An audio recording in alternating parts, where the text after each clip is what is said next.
Değerli izleyiciler, merhabalar, hoş geldiniz. İyi yayınlar diliyorum. Sevgi, saygı ve selamlarımı iletiyorum. Değerli arkadaşlar, bugün yine sizlerle birlikte bir program yapmak için karşınızdayız. Önemli bir süreç, tarihi bir süreç. Hep dediğimiz gibi yani Kürtlerin her dönemi, her mücadele dönemi önemli. Ama bu mücadele gerçekten Arın Mirhanların mücadelesinin somutlaşacağı, ete kemiğe bürüneceği bir dönemi yaşıyoruz. Dolayısıyla çok daha önemli. Tabii bugün değerli arkadaşım sahadan, bizzat Rojava'dan sizlere seslenecek. Detaylı olarak sahada ne oluyor, ne bitiyor, HTŞ ne yapıyor, gazetenin açıklamaları var, dünyada yapılan destek açıklamaları var. Bunların tümünü konuşacağız. Sayın Zınar Yıldız karşımızda. Hoş geldin Sayın Zınar Yıldız. Hoş bulduk, iyi yayınlar. Nasılsın? Teşekkürler, siz nasılsınız? Sağ olun, saygılar sunarım. Şimdi tabii bugün dediğim gibi hem sahadaki durumu konuşacağız, hem yapılan açıklamaları konuşacağız. Gazetenin eylemlerini konuşacağız. Gerçekten yazılan, yani deyim yerindeyse bir kahramanlık hikayesi, hep dediğimiz gibi. Bu kahramanlık hikayesinin detaylarını arkadaşımız Sayın Zınar Yıldız Rojava'dan sizlerle paylaşacak. Tabii kısa bir girişle şöyle yaparsak anlamlı olur diye düşünüyorum. Tabii Birinci Dünya Savaşı sonrası egemen devletler bir statüko oluşturdular bölgede, özellikle Orta Doğu'da, Kürdistan'ı da içine alan bir statüko ve şu anda 3. Dünya Savaşı sürecinde ise bu statükolar yıkılıyor. Çünkü o dönemde işlerine yarayan bu statükolar bugün onlara yük olmaya başladı. Onları zorlamaya başladı. Bu temelde bir hareketlilik, bir mücadele var. Tabii yani uluslararası güçler tarafından desteklenen, büyütülen, güç verilen bu statikocu devletler, Türkiye, İran, Suriye, Irak vesaire, bu devletler, özellikle sömürgeci devletler aslında büyük güçlerden aldıkları gücü, desteği bir anlamda onları zorlamak için kullanmaktadırlar. Bu böyle. Tabii son 30-40 yıldır ise, özellikle 100 yılı aşkın bir süredir ama 30-40 yıldır bir sürede bu devletler yavaş yavaş küçülmeye başladı. Bu statükolar yıkılmaya başladı. Bu devletler bir bir çökmeye başladı. Bu devletlerden dördü, bu rejimlerden dördü Kürt halkının sömürgecileri. Kürt halkının yeminli düşmanları. Yani bunların ikisi çöktü biliyorsunuz. Irak ve Suriye çöktü. Buradaki rejimler çöktü. Geriye İran ve Irak kaldı. Değerli arkadaşlar, ne Suriye ne Irak birkaç günde çökmedi. Bu uzun bir mücadelenin sonucu bir sefer. Bunu net olarak altını çizmek lazım. Kürt halkının 100 yıllık mücadelesi var ve son 30-40 yılda başa baş, dişe diş süren bir mücadele var. Bu mücadele sonucu bu güçler zayıfladı, adeta çukurun kenarına geldiler. Dolayısıyla Kürt Özgürlük Hareketi son 50 yıllık mücadelesiyle en belirleyici konumda oldu. Şimdi Suriye'de 50 yıl örgütlemeler yapıldı. Zınar arkadaş çok daha iyi biliyor. Birebir insanlar örgütlendi, aydınlanma yapıldı ve halk Özgürlük Hareketi'nin bilinciyle, paradigmasıyla yetişti, kendini yetiştirdi. Bugün orada mücadele veren o kahramanlar işte oradaki o bilinçlenmenin ürünüdürler. Bunu net olarak koymak lazım. Irak rejimine karşı uzun yıllar mücadeleler verildi, ağır bedeller ödendi ve Saddam bir gün, affedersin, bok çukurunda kendini buldu. Yine Özgürlük Hareketi Türkiye'ye karşı 50 yıllık gerçekten dediğim gibi başa baş bir mücadele verdi. Yani Ahmet Zindanı adeta bir kahramanlık hikayesi. Kürt gençleri bedenlerini ateşe vererek ölüm oruçlarında canlarını vererek işte dağında, ovasında, şehrinde ağır bir mücadele vererek bugüne kadar gelindi. Rojava da bunların hiçbirini, şimdi söylediklerimiz hiçbiri bu ulusal üstü güçler yapmadı.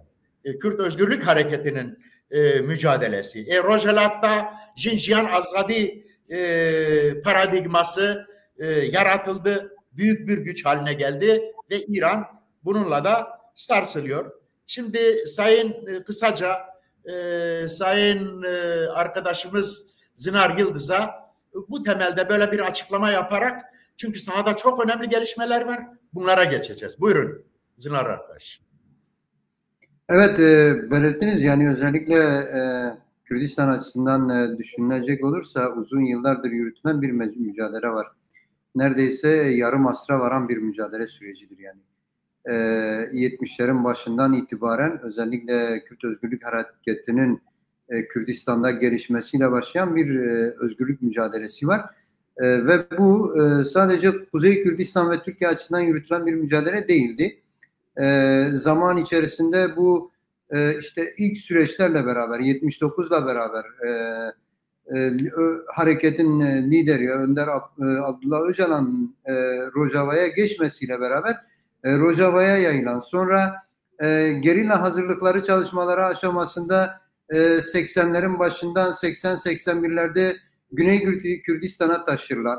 Daha sonrasında işte 84 ile başlayan gerilla hamlesiyle bütün Kuzey Kürdistan'da halklaşan bir mücadeleydi. Sonrasında 80'lerin ortasından itibaren 86'larla beraber Rojava Kürdistan'a yayılan bir hareket oldu. Yani 4 parça Kürdistan'ın da 70'lerin başından 90'ların başına kadar gerçekleşen bir mücadelenin yaygınlaşma süreci gerçekleşti ve bu bölgede aslında Birinci Dünya Savaşı'nda İngiltere tarafından oluşturulmuş 4 ulus devlet diyelim.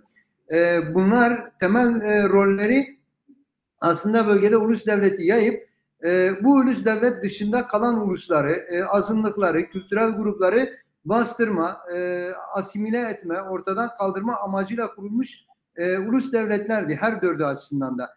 Ve dördünün de ortak noktası aslında Kürt ulusuydu.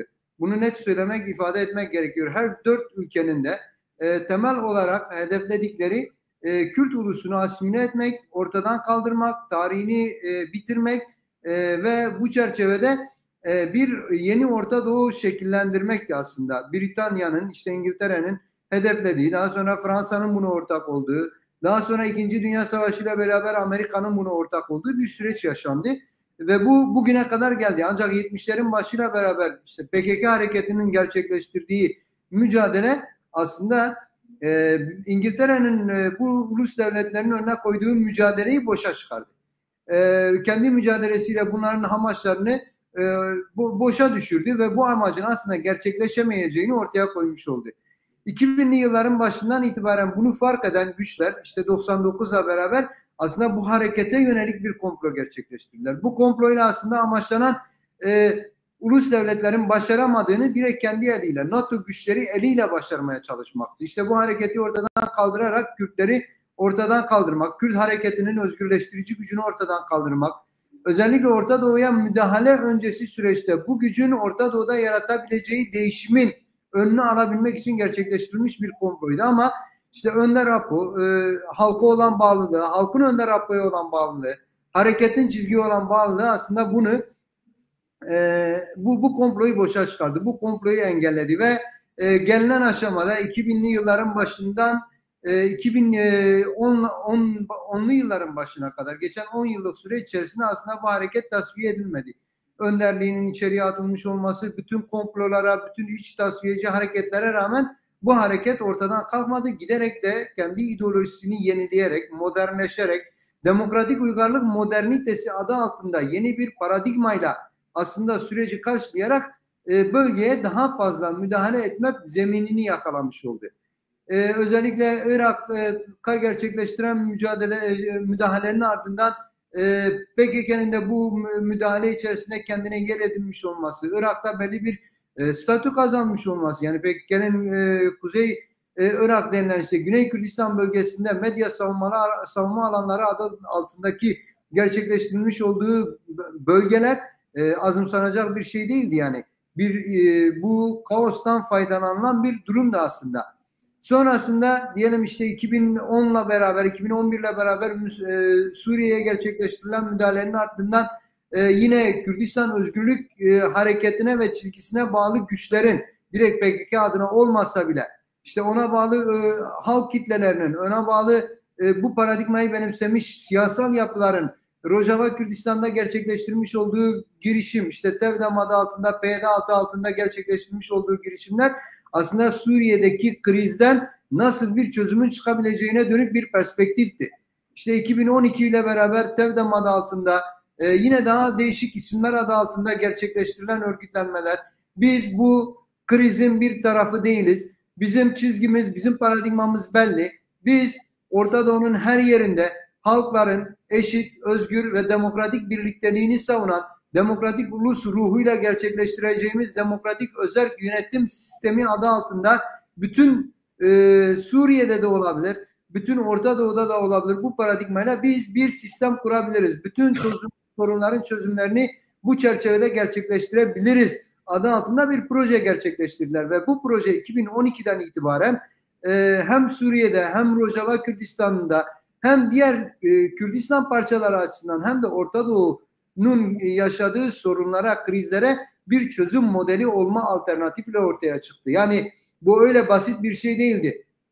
Aslında NATO adı altında işte hegemon devletler Amerika'sından İngiltere'sine, İsrail'ine kadar bölgeye müdahale ederek mevcut ulus devletleri aslında yeniden bir modernize ederek aslında yenileyerek bir müdahale gerçekleştirip Büyük Orta Doğu projesini gerçekleştirmeye çalışırken bu bölge halklarının bunun karşısında alternatifsiz olmadıklarını ortaya çıkardı. Yani Önder Apo'nun koymuş olduğu paradigma Rojava Kürdistan'ın da pratikleşerek halkların kendi alternatifsizliğinin önüne geçerek halkları bir alternatif sahibi yaparak bu çerçevede bu projenin aslında önüne geçti. Büyük Orta Doğu projesinin önüne geçti. Bu birçok devlet açısından, birçok hem hegemonik güçler açısından hem de bölgedeki ulus devletler açısından büyük bir tepkiyle karşılandı. Yani sadece Türkiye açısından ele almak bence yetersiz kalır. Yani şu anda özellikle geçmiş 12 yıl değerlendirilecek olursa 2012'den 2024'e kadar geçen süreç içerisinde örneğin en basitinden Suriye devletini ele alalım. Suriye üniter yapıdaki bir ulus devletti. Baas rejimi altında Baas milliyetçi, Arap milliyetçisi ideolojisiyle yoğrulmuş bir sistemle yönetiliyordu. Yaşanan krizin ardından Baas rejimi kendisini bu şekilde devam ettiremeyeceğini gördü. Ancak bir türlü işte Rojava'da ortaya çıkan ulus devlet sistemiyle özerk yönetim modeliyle kendisini değiştirip evrilmeye bir türlü yatırmadı ve sonunun ne olduğu ortaya çıktı. Beşar Esad ülkeden kaçmak zorunda kaldı. Yani şimdi bu gerçeği biz nasıl inkar edelim? Yani şimdi Suriye'de şöyle bir gerçeklik var. 12 yıl boyunca bütün sorunlarını kendi iradesiyle çözmüş. Bütün toplumsal kesimler içerisinde bir barışı sağlamış. En olumsuz, en imkansız denilen şartlar altında ekonomisinden tutalım belediyesine kadar her türlü imkanını kendi imkanlarıyla yaratır, kendi ayakları üzerinde durmuş bir sistem karşısında Rusya'nın, İran'ın, bütün dünya devletlerinin desteklediği, bütün ordusuyla, tankıyla, topuyla, tüfeğiyle, uçaklarıyla desteklediği bir Baas rejimi. Buna rağmen ayakta duramadı. Şimdi bunu karşılaştıracak olursak hangi model Orta Doğu için daha gerçekçi bir çözüm modeli? Bunu tartışalım. Yani gerçekten eğer Orta Doğu için tartışılacak bir durum varsa öncelikle geçmiş 12 yıllık pratiğin iyi değerlendirilmesi gerekiyor. Şu anda Şam hükümetini ele geçirdiğini iddia eden HTŞ güçleri ilk günden neredeydiler? Nereden başladılar? Nereye geldiler? Kimin hizmetinden çıkıp kimin hizmetine devam ediyorlar? Bunların hepsini ortaya koyalım. Şu anda bütün güçler açısından, Suriye'de ortaya çıkan güçler açısından en kendi iradesiyle ayakta kalan, en fazla kendi halkının gücüne dayanan, en fazla bu siyasi karmaşa, bu siyasi kaos içerisinde kendi siyasi meşruiyetini kendi halkından alarak hiçbir güce dayanmadan kendi ayakları üzerinde bir sistem yaratıp bunu tüm Orta Doğu'ya model kılabilen hangi rejim vardır? Hangi model vardır? Eğer Beşar Esad'ın modelinden bahsedeceksek Beşar Esad'ın bugün nerede olduğu tartışılıyor. Mahir Esad'ın nerede olduğu tartışılıyor. Hangi ülkeden hangi yollardan nereye kaçtığı tartışılıyor. HTŞ'nin pozisyonu, işte SMO gençlerinin pozisyonu, İstanbul'a bağlı işte geçici hükümetlerin pozisyonu, şu anda Şam'daki geçici hükümetin pozisyonu halen tartışmalıdır. Yani halen dünya tarafından terörist ilan edilen bir güce işte bazı hegemon güçler tarafından verilmiş bir hükümet var ve bu hükümeti ne yapacaklarını bile bilmiyorlar. Yani şu anda gerçekten HTŞ'ye tepside sunulmuş bir devlet var ve şu anda HTŞ bu devletle ne yapacağını bile bilmiyor. Yani o durumdalar. Yani şu anda gerçekten onun şokunu, hani şu anda dünya bile şu anda onun şokunu yaşıyor. HTŞ'ye böyle bir imkan sunuldu ve böyle bu düzeyde bir gelişim yaşayacağını HTŞ'ye de imkan sunan güçler bile bilmiyordu bu şekilde. 13 gün içerisinde Şam'ın düşeceğini tahmin etmiyorlardı. Şu anda ellerinde patladı. Ne yapacaklarını bilmiyorlar. Kendilerince işte geçici hükümet adı altında 3 aylık bir zaman verdiler. Bu 3 aylık zaman içerisinde HTŞ'yi ne yapacaklarını değerlendirecekler. İşte şu anda tek tek bütün ülkeler gelip görüşmeler yapıyorlar. Acaba işte bizim çizdiğimiz yola gelir mi gelmez mi? Acaba geçmiş pratiklerinden, geçmiş kültüründen vazgeçer mi geçmez mi? Şu anda onun tartışmasını yürütüyorlar. Peki elimizde 12 yıllık pratiğiyle duran bir özerk yönetim pratiği var. Niye bunu tartışmıyoruz? Bütün dünya güçleri açısından niye bu değerlendirilmiyor? Halen işte bazı Türk devletinin iddia ettiği işte terörist yaftaları adı altında yaklaşılarak işte acaba özerk yönetime biz elimizi verirsek kolumuzu kaptırır mıyız? Yoksa özerk yönetime yol açarsak acaba Orta Doğu'yu elimizden kaptırır mıyız? Derdi içerisindeler. Benim düşüncem budur. Yani oradaki kaygı işte PKK veya işte falan güce bağlı olup olmama kaygısı değildir. Şu anda özerk yönetimi ele alış veya özerk yönetimi değerlendiriliş tarzı aslında özerk yönetim projesinin, demokratik ulus projesinin mevcut projeler içerisinde en makul, en doğru, en gerçeğe yakın model olma gerekçesidir. Aslında özerk yönetimin bir türlü siyasal çözüm içerisinde yer edilmemesine çalışılması. Israrla özerk yönetim ve Rojava'daki ortaya proje mevcut sürecin dışında tutulmaya çalışılıyor. Türk devleti acaba bunu alt eder mi yaklaşımı içerisindeler. Bütün dünya bunu seyrediyor. Acaba bu proje, bu özerk yönetim ordusuyla, siyasetiyle, ekonomik yapısıyla, belediyeleriyle, işte toplumsal yapısıyla, toplumsal örgütlenmesiyle, yarattığı kültürüyle acaba mevcut saldırılara karşı direnebilecek mi, direnemeyecek mi? Bunun bekleyişi içerisindeler. Özellikle şunu vurgulamak istiyorum. Bu süreç başlamadan önce Adalet Bakanlığı, MHP lideri Devlet Bahçeli, Abdullah Öcalan'la görüşüleceğini açıkladı. Bu sürecin başlamasıyla beraber görüşmeler durduruldu. Çıksınlar söylesinler. Neden bu süreç durduruldu? Neden halen neyi beklediklerini açıklamıyorlar? Bugün de yapılan işte başvurular oldu.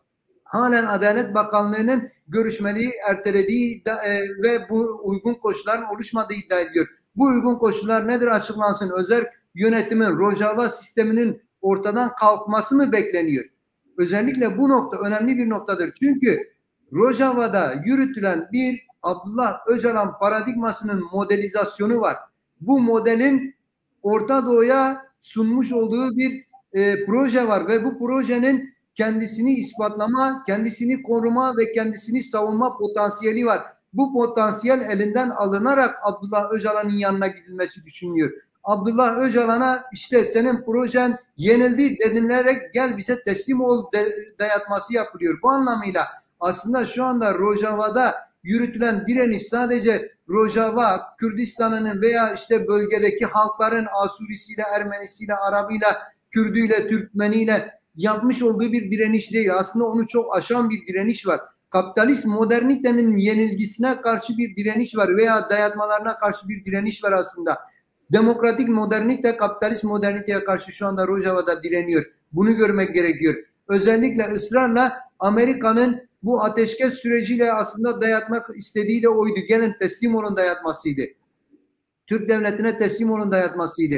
Buna rağmen siyasi manevralarla gerçekten şunu da vurgulamak gerekiyor. Şu anda Rojava'da sadece askeri bir direniş sergilenmiyor.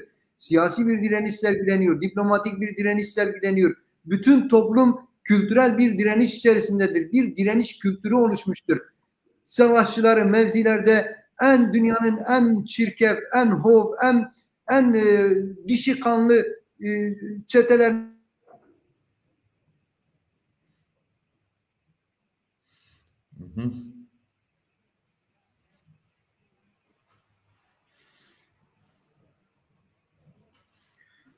Evet.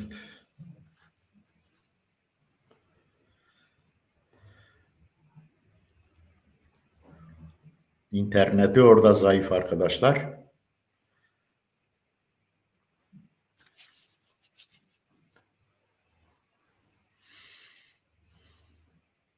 Aha. Zınar arkadaş tekrar girmeye çalışacak. Çok da akıcı bir program oluyor. Onu belirteyim.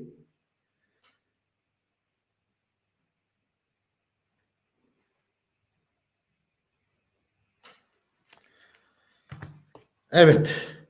Değerli arkadaşlar, tabii arkadaş girecek yayına. Şimdi hem onu beklerken hem de olayları biraz birlikte değerlendirmeye çalışacağız. Değerli arkadaşlar, sevgili arkadaşlar, tabii koskoca bir özerk yönetim var. Bütün dünyanın gıptayla baktığı, bütün dünyanın bu model dünyanın en iyi modelidir diye halkların, insanların, yurtseverlerin gördüğü bir model var.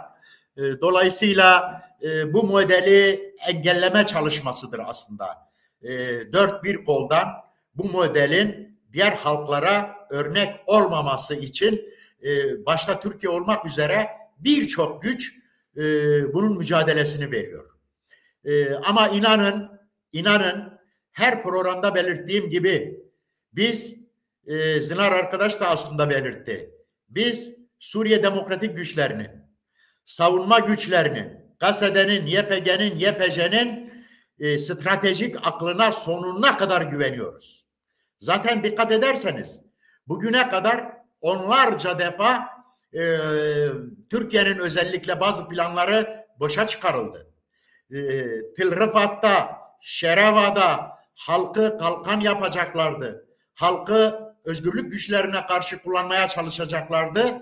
GASEDE Türk devletinin ve çetelerinin bu şeyini boşa çıkarttı. Aynı şey Minbiş'te yapıldı. Dolayısıyla Zınar arkadaş gelirse bu ateşkes olayını yine konuşacağız. Ama ben bir iki şeyle şunu belirteyim. GASEDE Genel Komutanı Mazlum Abdi ne dedi? Dedi ki aslında biz Türkiye'nin güvenliğiyle ilgili bir tehdit değiliz. Bunu yüzlerce defa söyledi. Türkiye'nin kendisi de bunu çok iyi biliyor. Türkiye de şunu çok iyi biliyor ki Rojava'dan, Kuzey Suriye'den Türkiye'ye atılmış bir tek küçük taş parçası, bir çöp bile yok. Buna rağmen her gün Amerika'ya, Avrupa'ya, bütün dünyaya kendilerini pazarlayarak, her şeylerini pazarlayarak işte bizim güvenliğimiz tehlikededir. Bizim güvenliğimize Suriye Demokratik Güçleri tehdittir biçiminde onlara dayatıyorlar. Ve Mazlum Abdi şöyle bir evet. Hoş geldin Zınar arkadaş. İnternet mi zayıf? Evet, kusura bakma. Doğru, bir internet bağlantısında sorun yaşandı. Olabilir. Olabilir.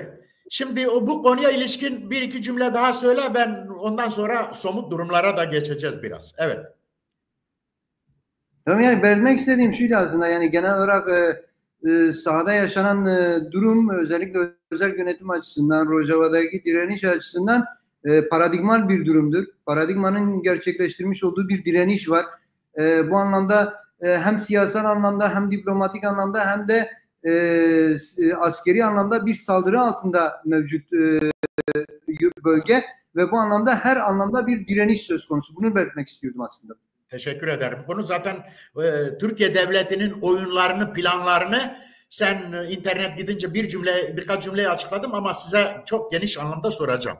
Şimdi mevcut durumda Kürt halkının çocuklarının bin bir emekle, bin bir çabayla, büyük bedeller ödeyerek, 10 binden fazla şehit vererek, 20 binden fazla gazi bırakarak elde ettikleri bir Kuzey Doğu Suriye özerk yönetimi var.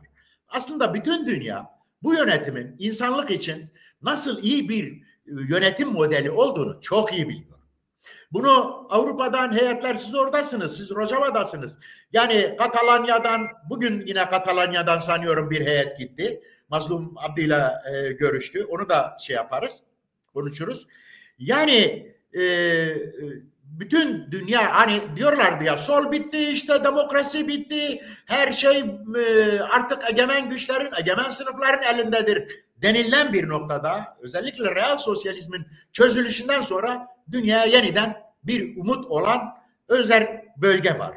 Yönetimi var, partileri var ama bunun yanında kahramanca direnen öz güçleri, öz savunma güçleri var. KASE'de var, YPG var, YPJ var. Şimdi ama Kuzey Doğu Suriye'nin dışında HETEŞ'e getirildi. O oralara hakim kılındı. Şam'a da oturtuldu. Sizin de belirttiğiniz gibi. Ama biz HETEŞ'yi, yani geçmişinden de biliyoruz ki cihatist bir örgüt. Alevilere bakışı düşmanca. Kürtlere bakışı düşmanca. Süryanilere, Asurilere, genel anlamda Müslüman olmayanlara düşmanca bir bakışı var. Zaten o Alevi köylerinde Alevilerin nasıl katledildiğine dair görüntüler de geliyor. Şimdi bunların bir tek şansı var bence. Bunların bu sivri uçlarının törpülenmesi, birazcık demokrasiye yaklaşmalarının en temel çıkışı Rojava'daki demokratik özerk yönetiminin Şam'a ortak olmasıdır. Bu çok önemli. İşte Türkiye'nin aslında bu noktada en fazla bağırıp çağırdığı, bir taraftan özerk yönetimi dağıtmak, diğer taraftan Kürtlerin Şam'a ortak olmasını engellemek istiyor.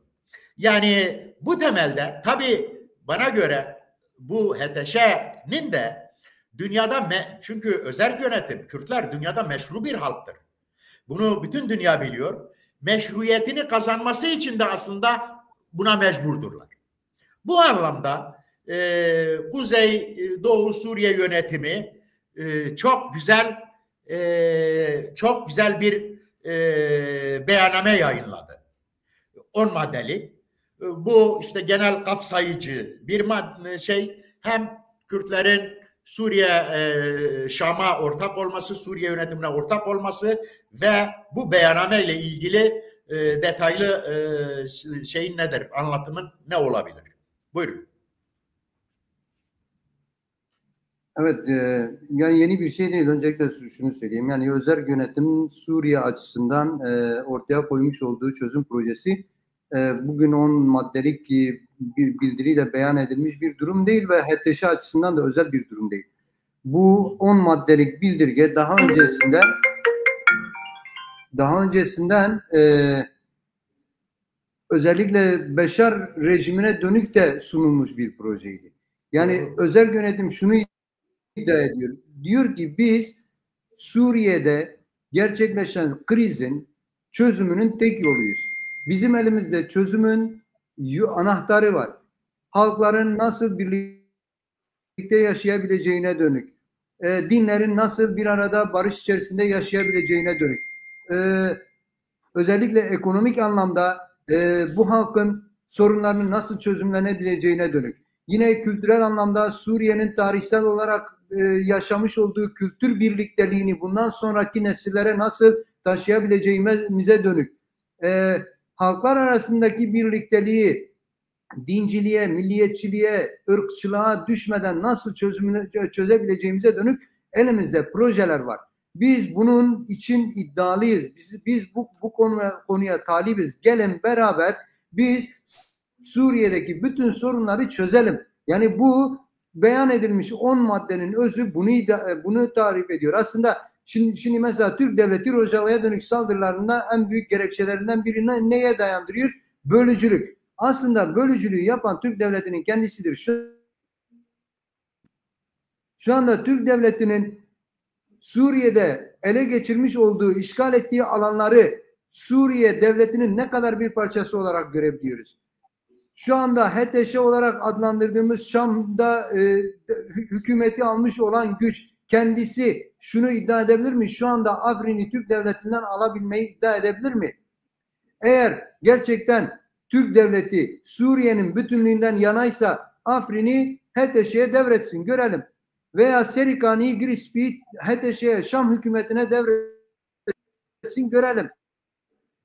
Eğer gerçekten Türk devleti Suriye'nin toprak bütünlüğünden yanaysa şu anda işgal etmiş olduğu alanları mevcut Şangün bayrak olarak değiştirilen yeni Suriye bayrağını ilk kabul eden yine özerk yönetimin kendisi oldu.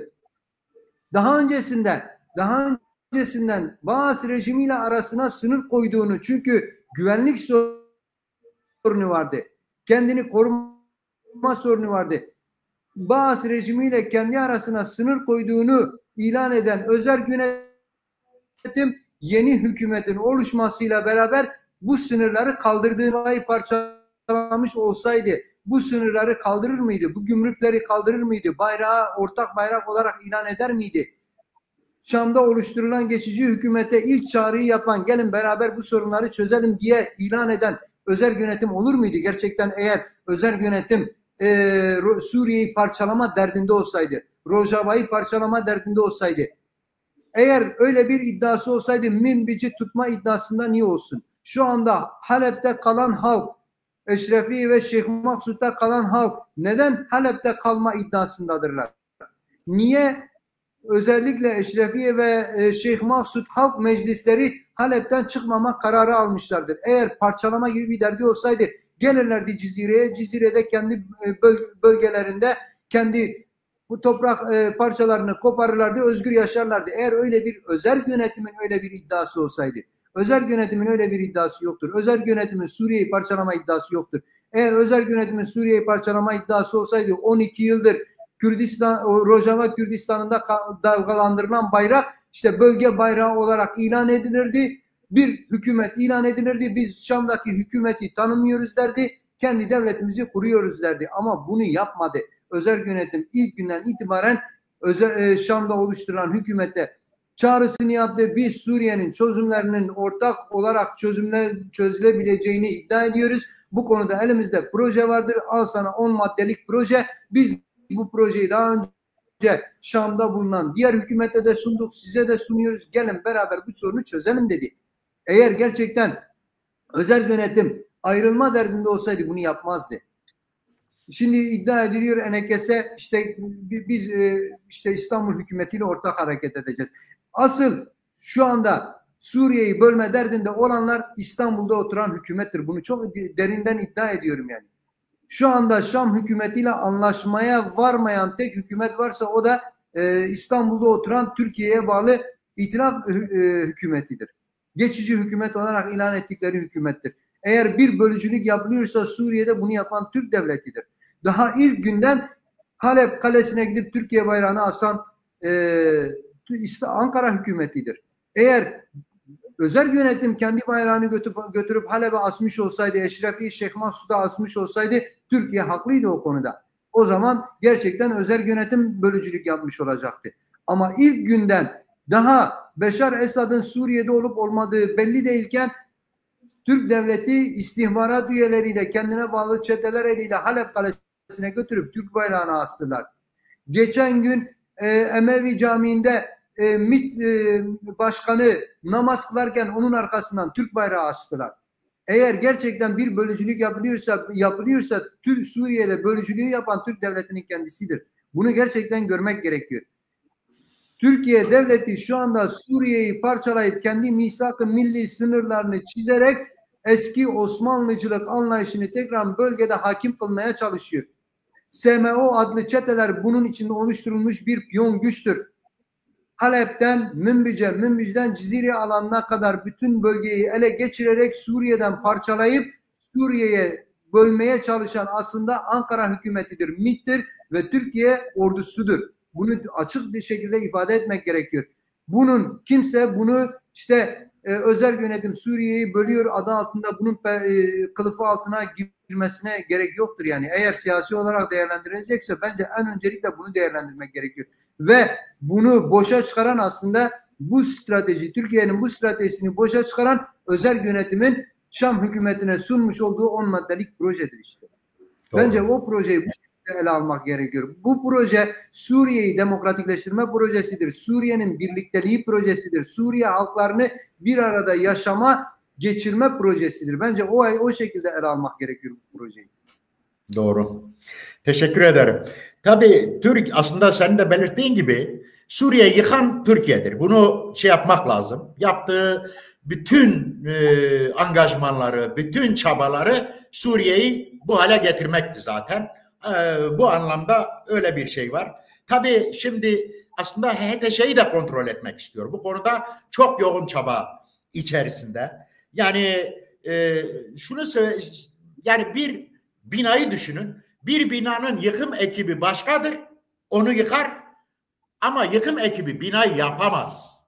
Onu mühendisler yapar. Onu akıl yapar, bilim yapar.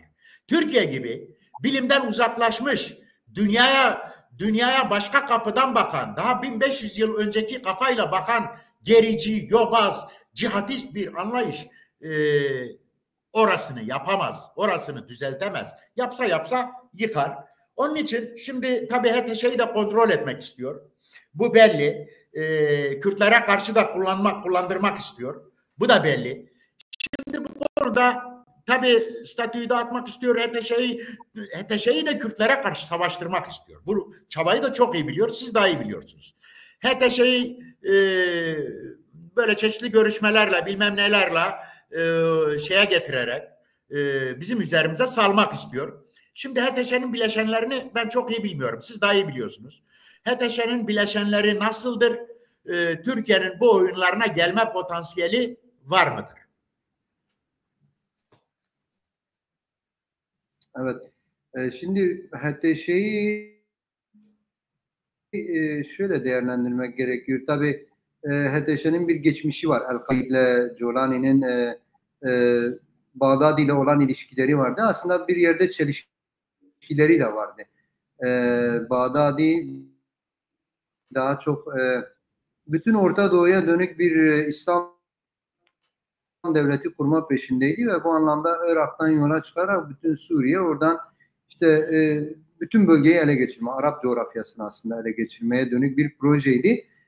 Jolani'nin ise daha çok Suriye'ye dönük bir projesi vardı. Yani bu anlamıyla çeliştikleri yönler oldu.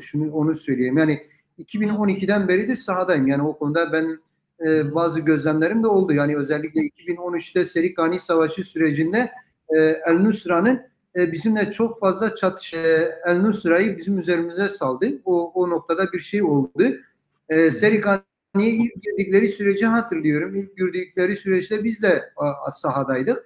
İlk girdikleri süreçte bazı ortaklaşmalar da oldu. Hatta bazı kontrol noktalarını YPG, o zaman KSD yoktu. YPG güçleri vardı. KSD henüz oluşmamıştı 2013'te.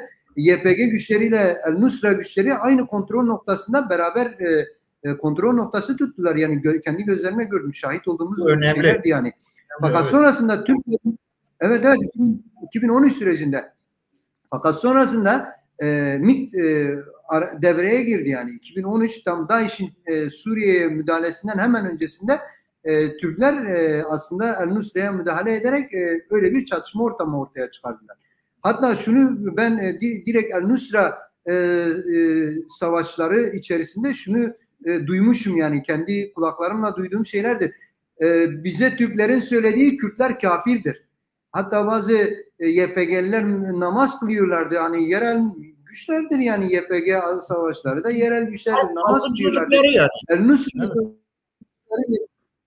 El-Nusra savaşları, YPG savaşlarının namaz kıldığını gördüğünde siz Müslüman mısınız? Siz nasıl namaz kılarsınız diyorlardı.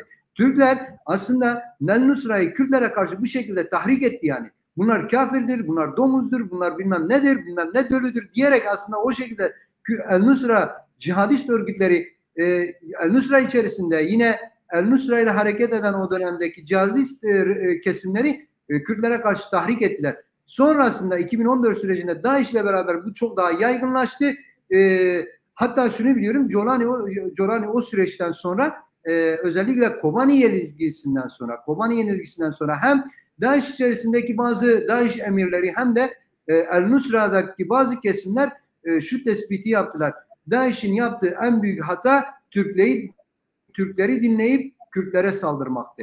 Böyle tespitler oldu DAEŞ içerisinde. Çünkü DAEŞ'in yenilgisini başlatan Kobani yenilgisiydi. Herkes bunu gördü. Çünkü DAEŞ'e karşı direnebilen tek güç aslında Kürtlerdi bütün dünyada. Bu Kürtleri bütün dünyada bir merkez haline getirdi. Aslında şu anda DAEŞ'e karşı oluşturulan koalisyon aslında kendiliğinden oluşmuş bir koalisyon değildir. Şimdi aslında onun çekirdeğini oluşturan YPG'dir, Kassede güçleridir yani. Bunun etrafında oluşan bir güç oldu. Yani eğer Kürtler Kobani'de DAEŞ'i kırmamış olsalardı böyle bir koalisyon oluşmayacaktı. Böyle bir DAEŞ ittifakı oluşmayacaktı. Şimdi Türkiye ısrarla şunu dile getiriyor. İşte ben de DAEŞ'e karşı savaşırım. Niye Amerika Kürtlerle ittifak yapıyor DAEŞ'e karşı? Şimdi sen DAEŞ'i bir yerden besle, DAEŞ'i tahrik et, DAEŞ'i Kürtlerin üstüne saldır. Ondan sonra Kürtler DAEŞ'e karşı dirensinler. Bir direniş merkezi olsunlar. Bütün dünya güçlerini kendi etraflarında örgütlesinler, birleştirsinler, DAEŞ'e karşı bütün dünyayı korusunlar. Ondan sonra sen gel de ki işte Kürtleri bırakın. Böyle kolayca bırakılacak bir şey değildir. Ne Amerika'sı, ne Fransa'sı, ne İngiltere'si, ne de herhangi bir güç, DAEŞ'e karşı mücadele eden herhangi bir güç şu anda Kürtleri kolay kolay gözden çıkarabilecek potansiyelde değiller. Çünkü DAEŞ'e karşı oluşturulan koalisyonun merkezinde Kürtler vardır. Şu anda DAEŞ'in binlerce üyesi ve YPG Kassede'nin elinde bir bombadır. Eğer Kürtler bırakırsa bu bombayı, bu bombanın nerede patlayacağı belli olmaz. Türkiye'de de patlayabilir, HTŞ'nin üzerinde de patlayabilir, Amerika'da da patlayabilir. Yani şu anda Türkler ısrarla Kürtlerden vazgeçin diye Amerika'ya ısrarla dayatıyor ama Amerika'nın da öyle Kürtleri kolay kolay bırakabilme, hani onun keyfine göre bir şey değildir yani. Sahada gerçekleşen bir durum var yani, sahada gerçekleşmiş bir güç var. Kürtler sahada öyle armut toplamıyorlar yani. Sahada bir güçtürler. Hem askeri olarak hem iradi olarak hem siyasi olarak bir güçtürler ve siyasete kendilerini ispatlamış bir güçtürler. Bu anlamıyla aslında HTŞ'nin de aslında bunu gördüğünü söyleyebiliriz. HTŞ de şu anda aradadır. Yani pozisyon olarak hani az önce biraz bazı değerlendirmeler de yaptık ya HTŞ'ye ilişkin. Aslında HTŞ aslında Türklerin tahrikine gelmeyen bir kesimdi. Onu belirtmek istiyorum yani. Bir DAEŞ var. Türkler DAEŞ tarafından kullanıldılar. El Nusra aslında HTŞ, daha sonrasında HTŞ'ye evrilen El Nusra ve ona bağlı bazı 11 güç, 11 işte bazı güçler diyelim, 11 örgüt diyelim. Bunlar aslında Türklerin çok fazla tahrikine gelmeyen güçlerdi. Ve bu anlamda kendilerinin alternatifsiz olmadığını, şimdi bu bölgedeki cihadist güçler daha çok Türkiye devletinin hamiliğinde yürütülen örgütlerdi. Ama özellikle 2017'lerden itibaren, 2018'lerden itibaren o yeşil otobüslerle İdlib'e göçertilme olayından sonra aslında HTŞ şunun farkına vardı. Türkiye devleti bu güçleri istedikleri zaman satabilir. Halep'te gerçekleşen oydu. Halep'ten El Nusra'nın çıkartılıp İdlib'e yeşil otobüslerle nakledilmesi aslında Türkiye'nin bu güçlere yaklaşımını ortaya koydu. O günden sonra HTŞ'nin aslında Türkiye'ye çok fazla güveni kalmadı. Onu söylemek gerekiyor. Yani şu anda sahada Türkiye devleti istihbarat üzerinden, farklı güçler üzerinden HTŞ'ye müdahale etmeye çalışıyor ama aslında HTŞ şu anda Türkiye'nin kendi gerçekliğini fark etmiş durumdadır. Onların nasıl dönem dönem nasıl kullanıldığını çok farkındadırlar. Bu anlamıyla HTŞ güçleri özellikle Türk devletinin stratejisine karşı sürekli mesafeli yaklaşıyor. Bütün açıklamalarında çok mesafelidirler. Türkler çok farklı kanallardan işte çok farklı söylemler adı altında HTŞ'ye atfen bazı söylemler ortaya atıyorlar. Hiçbir gerçekliği yoktur. O troll hesaplar üzerinden işte Jolani şu şekilde açıklama yaptı. Jolani işte Haseke'ye girecek, Rakka'ya girecek adı altında yapılan açıklamalar hepsi yalan yanlış haberlerdir yani. Şu ana kadar HTŞ'nin direkt özel yönetimi ve KSD'ye hedef alan bir açıklamasını bulamazsınız. Aksine özel yönetimle HTŞ'ye sürekli belli bir uyum çerçevesinde ve belli bir anlaşmaya varma çerçevesinde söylemlerde bulunuyor. Ha kendince siyaset yapıyor. Onu da inkar etmemek lazım. Yani şu anda Jolani'nin Kürtlere karşı, sahadaki bütün güçlere karşı mesafeli siyasal bir duruşu var. Bunu kabul etmek gerekiyor. Yani bu da süreç açısından normal karşılanması gereken bir durumdur. Yani şu anda yeni bir hükümet kuruluyor. Bütün dünya tarafından terörist ilan edilen bir güçtür. Teslim edilmiş bir hükümet vardır. Bu hükümetle nasıl bir ittifak çizgisinde gelişecek, komşularıyla nasıl bir ilişkisi olacak, İran'la bir mesafeyi koyması gerekiyor, Irak'la bir mesafesi olması gerekiyor, Suriye ile bir mesafesi olması gerekiyor.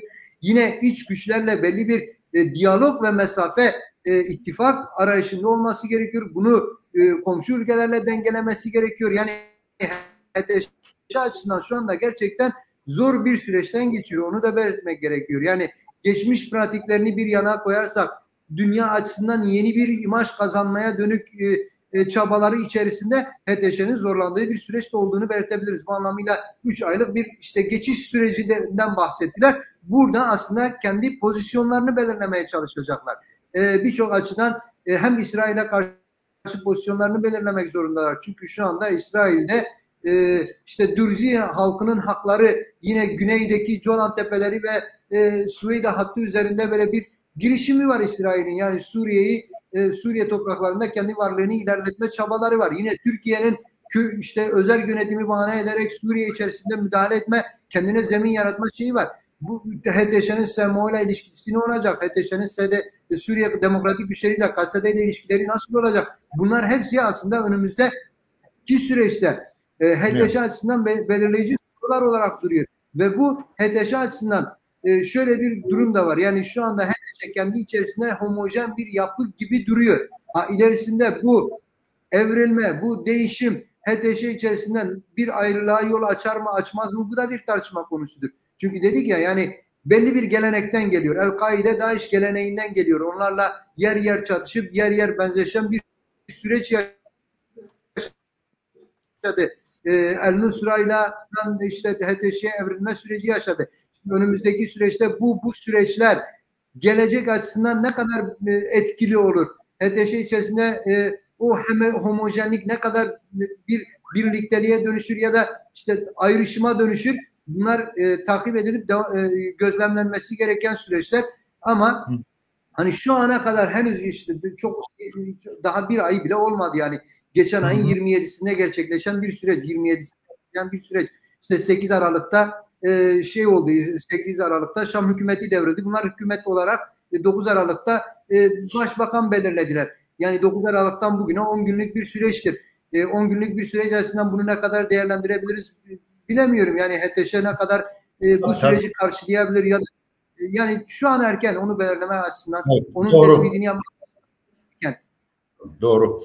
Şimdi tabii şöyle yavaş yavaş sahaya tekrar dönelim.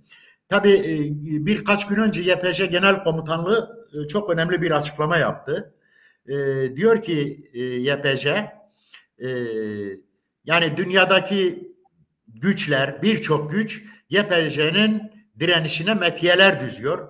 Bugün bu metiyelere değil, küresel düzeyde direniş saflarını genişletmeye, mücadeleyi büyüterek her yere yaymaya ihtiyaç var. Ne anlıyorsun Sayın Zınar bu konuda? Evet. Yani özellikle süreç açısından belirttik. Yani Rojava Kürdistan'ı ve Kuzeydoğu Suriye'nin geneli açısından çok stratejik bir dönemden geçiyoruz. Özellikle birinci ayak paradigmal açıdan değerlendirecek olursak bir model olma açısından az önce belirttik zaten. O bir ayağı yani o sürecin direnişinin bir ayağı. İkinci ayak siyasal olarak statü kazanma sürecidir aslında. yani varlık yokluk mücadelesi aslında. Yani paradigma ötesi bir duruma tekabül ediyor aslında. Bu anlamıyla işte siyasal hamleler, siyasal direniş, askeri direniş, toplumsal olarak gerçekten sahipleniş, bu modele sahip çıkma ve bunun diplomatik ayağının, yani bütün dünya tarafından sahiplenmesinin gerçekleşmesi. Şimdi Kasede'nin aslında vurgu yaptığı husus biraz da buna tekabül ediyor. Şimdi çok ciddi saldırılar var. Bu saldırılar varlık yokluk şeyine gelmiş saldırılardır. Yani özellikle Rojava ve Kuzeydoğu Suriye açısından Türk devleti tamamen ortadan kaldırmaya, silip süpürmeye dönük bir girişimdedir. Yani. Türk devletinin oluşabilecek en ufak bir Kürt statüsüne tahammülsüzlüğü zaten daha defalarca tartışıldı. Yani Türkiye'de oluşturulmuş milliyetçilik, ırkçılık toplumu şu aşamaya getirmiştir. Yani eğer ayda bir tane Kürt'e bir statü verilecekse Türk devleti gidip o ayda o statüyü ortadan kaldırmalıdır yani. Şimdi bu sosyal medya hesaplarına yansıdı. Yani sokaktaki milliyetçilere soruyorlar. Diyorlar ayda bir tane Kürt devleti kurulmuş. Ne yapalım? Devletimiz hemen gitsin o devleti yıksın diyor yani şimdi. Böyle bir şey olabilir mi? Bu kadar ırkçı, bu kadar milliyetçi bir zihniyet bu topluma dayatılırsa şimdi Kürtler ne yapsınlar yani gerçekten? Kasede'nin aslında çağrı yaptığı nokta odur. Yani karşımızda bizim statümüzü tanımayan, bizim varlık yokluğumuzu bu dünya üzerinde hiç hesaplamayan, aslında bizi ortadan kaldırmaya çalışıp ismimizi bile tarihten silmeye çalışan bir gerçeklik var karşımızda. Ve bu şu anda Rojava'da kilitlenmiş durumda. Bunlar şunun hesabını yapıyor. Ya diyor zaten işte biz Irak süreci geliştiğinde 2003'te biz Irak'a müdahale edemedik. Irak'ta kabataslak bir statü oluştu, bir federasyon oluştu. İşte ediyoruz etmiyoruz hainiyle, şuyla, buyla bu statüyü ortadan kaldırmaya çalışıyoruz. Oradaki gerilla güçlerine saldırıyoruz, Özgür Kürt'ü orada bitirmeye çalışıyoruz. İşte bilmem neyle biz orada işte fitne fesat yapmaya çalışıyoruz, orada bozmaya çalışıyoruz. Onu da elimize yüzümüze bulaştırmışız. Daha biz orada bir şey yapamamışken bir de Rojava'da böyle bir statü oluşursa biz ne yaparız? Bunun derdine düşmüş yani. Türk devletinin şu anda en fazla kaygı yaşadığı durum bu. Bunu ortadan kaldırmaya çalışıyor. Rojava'nın statüsünü ortadan kaldırmaya çalışıyor. Rojava'da ortaya çıkmış bir özgür toplumsal yapı ortaya çıkmış. Bunu ortadan kaldırmaya çalışıyor. Şimdi bu anlamda Kasede'nin ortaya koymuş olduğu seferberlik çağrısı, seferberlik anlayışı buna tekabül ediyor. Yani buna sahip çıkalım. Yani ortaya çıkmış bir statü var. Netleşmemiş bir durum arasında statü de tam diyemeyiz. Yani şu anda Federal Kürdistan bölgesinin Güney Kürdistan'da yasalara dayalı Irak hükümeti içerisinde bir yeri var. Ama şu anda Rojava Kürdistan'ın durumu öyle de değil. Yani tamam bir direniş merkezi haline geldi. DAEŞ'e karşı bir statü kazandı. Bununla bütün uluslararası güçleri de kendi etrafında topladı. Bir koalisyon gücü oluşturdu yani. Ama bunun halen siyasi anlamda bir statüye kavuşması zorunluluğu var. Yani eğer yarın öbür gün bu bir statüye kavuşmazsa sadece bir askeri direniş gücü olarak kalırsa bunun varlık yokluk sorunu ortaya çıkacak. Bunun kendini garanti etme sorunu ortaya çıkacak. Bu anlamıyla Kasede'nin ortaya koymuş olduğu direniş cephesini büyütme çağrısı buna tekabül ediyor. Hem askeri olarak Türk devletinin gerçekleştirmiş olduğu imha saldırılarına karşı mevzi, köy, ev direnelim. Hem de uluslararası alanda siyasetimizle, diplomasimizle, işte örgütsel çalışmalarımızda kendimizi bütün dünyaya ifade edelim, bir statü kazanalım. Aslında Kasede'nin burada ifade etmeye çalıştığı seferberlik çağrısı buna tekabül ediyor. Bu birçok anlamda bu çağrı cevaplandı da şunu da söylemek gerekiyor. Yani bugün en fazla tehdit altında olan Kobani'ye dönüp bakarsak köy bu seferberlik çağrısına cevap oluyorlar. İşte bugün Karmoti köyü vardır. İşte Kobani'nin doğusundaki affedersiniz hemen 10 kilometreden daha yakın bir mesafedir. Yanılmıyorsam 7 kilometre 10 kilometre mesafede bir köydür. Çağrıya cevap verdiler. Dediler biz köy olarak bize silah verin. Türk devletinin bir tane askerini köyümüze sokmayacağız yani. Böyle bir direniş iradesi ortaya koydular. Biz Türk devletini kendi köyümüze koymayacağız iradesini gerçekleştirdi. Ben eminim yarın sabahtan itibaren Kobani'nin bütün köyleri bu çağrıya uyacaktır. bütün köylerinden bu çağrıya cevap olacaktır. Getirin bize silahımızı verin, biz bir tane Türk askerini, bir tane SMO çetesini köyümüze sokmayacağız. İnsanlar kendi topraklarını niye bıraksınlar? İnsanlar kendi topraklarından niye vazgeçsinler? Kürt halkı bir kere Afrin'de bu hataya düştü. Bir daha bu hataya düşmeyecektir yani. Münbij'de bu hataya düşmeyecektir. Münbij'deki halk, direnen halk halen yerindedir. Bu kaç gündür ateşkes yapılmaya çalışıyor, şey yapmaya çalışıyor. Neden? Şimdi orada direnen bir kasede gücü yok ki. Orada direnen YPG gücü yok ki. Orada direnen Münbiş halkının kendisidir. Orada çatışan SMO çeteleriyle çatışan Münbiş halkının kendisidir. Daha ilk günden çeteleri gerçekleştirdiler. Biz sizin pratikleriniz çarşıda protesto eylemleri gerçekleştiriyor. Çarşı durmuş durumda. Münbici'de halk genel greve gitmiş. Biz sizi istemiyoruz diyorlar. Bu bir direniş cephesidir. Tamam, askeri olarak Münbici'de bir direnen, işte Münbic çevresinde halen işte Karakozak hattında, yine Derhafir hattında, Tişrin hattında direnen bir askeri cephe var. Kasede güçleri var. Münbic askeri cephe meclisinin askerleri var, savaşçıları var. Direniyorlar. Ama bunun yanında orada direnen bir halk gücü var. Halk diyor ki ben burada olduğum sürece senin sistemini kabul etmiyorum. Sen burada ben olduğum sürece sen sistemini kuramazsın. Bunun direnişi var yani Münbic'de. Bu direniş yarın öbür gün eğer Kobani'ye girerse, Kobani DAEŞ'in nasıl kırıldığı nokta olduysa Türkiye devleti içinde öyle bir nokta olacaktır yani. Türkiye'nin çözülüşü Kobani'de olacaktır. Eğer Türk devleti Kobani'ye girmeye çalışırsa bu savaş Kobani'de değil Ankara'da bitecektir. Nasıl ki DAEŞ geldi Kobani'ye girdi, başkenti Rakka'da son bulduysa, yarın öbür gün eğer Türk devleti kendisi Kobani'ye girmeye çalışırsa bu savaş Ankara'da kendi başkentinde sonuçlanacaktır. DAEŞ'in başkenti Rakka'ydı. Rakka şu anda kimin elinde belli. Yarın öbür gün eğer Ankara Kobani'ye girmeye çalışırsa Kobani kendi direnişiyle Ankara'yı sarsacaktır. Ankara'yı yıkacaktır. Bunu böyle bilmelidir. Ankara hükümeti bunun hesabını iyi yapmalıdır. Kürtler eski Kürtler değildir. Kürtler sadece köylü, elinde silah, kozikte oturup işte direnecek Kürt değildir. Kürt bugün diplomatik olarak, siyasi olarak kendi hedeflerini belirlemiş, stratejilerini oturtmuş, kendi ittifaklarını kurmuş bir güçtür. Eski Kürt değildir. Barzani'nin, işte Molla Mustafa Barzani'nin yaptığı gibi aşbattal yapacak bir güç değildir. Bunu çok iyi bilmelidir. Bir iki anlaşmayla Kürtlerin gücünü ortadan kaldırabileceklerini hesaplıyorlarsa yanılıyorlar. Bugün Kürtler kendi etraflarında bir DAEŞ'e karşı mücadele koalisyonu kurmuş bir güçtür. Bu anlamıyla bu ittifakları kullanarak yarın öbür gün Türkiye bunu hesaplıyor mu? Türkiye bunun hesabını kendi halkına nasıl verebilir? Yarın Türk halkı demez mi? Ya sen Kobani'de onları bitireceğini söyledin. Adamlar Ankara'dan çıktı. Bunu demeyecek mi Türk halkı?